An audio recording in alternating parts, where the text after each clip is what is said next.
கோவையில் கஸ்தூரிபா காந்தியின் 156வது பிறந்த நாள் விழா கொண்டாடப்பட்டது. மகாலிங்கம் மாரியம்மாள் மணிவிழா அறக்கட்டளையின் ஆதரவுடன் இயங்கும் கோவையில் உள்ள கஸ்தூரிபா காந்தி தேசிய நினைவு அறக்கட்டளை கஸ்தூரிபா காந்தியின் 156வது பிறந்த நாளை வளாக தினமாக கொண்டாடியது.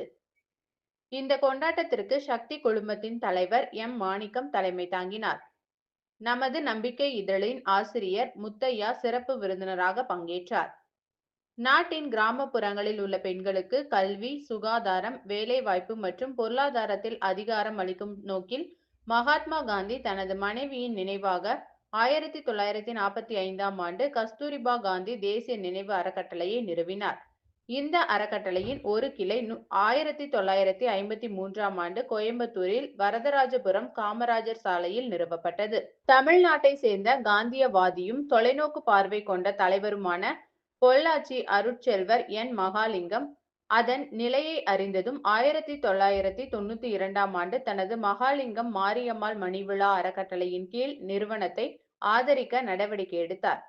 அப்போதிருந்து வளாகத்தில் ஒரு சித்த மருத்துவமனை, குடிநோய் சிகிச்சை மையம், காது கேளாத குழந்தைகளுக்கான வாய்மொழி பயிற்சி பள்ளி, 1994ஆம் ஆண்டு முதல் பார்வை குறைபாடுள்ள மாற்றுத்திறனாளி பெண்களுக்கான கைத்தொழில் பயிற்சியும், சமீபத்தில் 2021ஆம் ஆண்டு முதல் மிராக்கிள் ஒருங்கிணைந்த சிகிச்சை மருத்துவமனை ஆகியவை உள்ளன.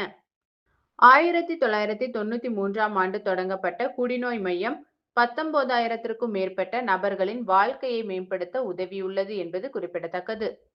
இதேபோல் 1996ஆம் ஆண்டு தொடங்கப்பட்ட காது கேளாத மற்றும் வாய் பேச முடியாத குழந்தைகளுக்கான கஸ்தூரிபா காந்தி பள்ளி செவித்திறன் குறைபாடுள்ள 300 முதல் 350 குழந்தைகளுக்கு கல்வி வழங்குவதோடு பேசவும் பயிற்சி அளித்துள்ளது. 2 வயதுக்குட்பட்ட குழந்தைகள் இந்த பள்ளியில் சேர்க்கப்படுகிறார்கள். இது மாநில வாரிய பாடத்திட்டத்தின் கீழ் ப்ரீகேஜி முதல் 10ஆம் வகுப்பு வரை வகுப்புகளை வழங்குகிறது. இந்த பள்ளி ரூபாய் 150 மட்டுமே கட்டணமாக வசூலிக்கிறது. ஆனால் அதற்கு பணம் செலுத்த முடியாதவர்களுக்கு இது விலக்கு அளிக்கப்படுகிறது. குழந்தைகள் பேச கற்றுக்கொள்ள சிறப்பு பயிற்சி அளிக்கப்படுகிறது. நிகழ்வில் பேசிய சக்தி குழுமத்தின் தலைவர் மாணிக்கம் அவர்கள், நமது சமூகம் சவால்களால் நிறைந்துள்ளது. ஆனால் மற்றவர்களுக்கு மாற்றத்தை ஏற்படுத்த நாம் என்ன செய்ய தேர்வு செய்கிறோம் என்பதுதான் உண்மையிலேயே முக்கியம் என்றார்.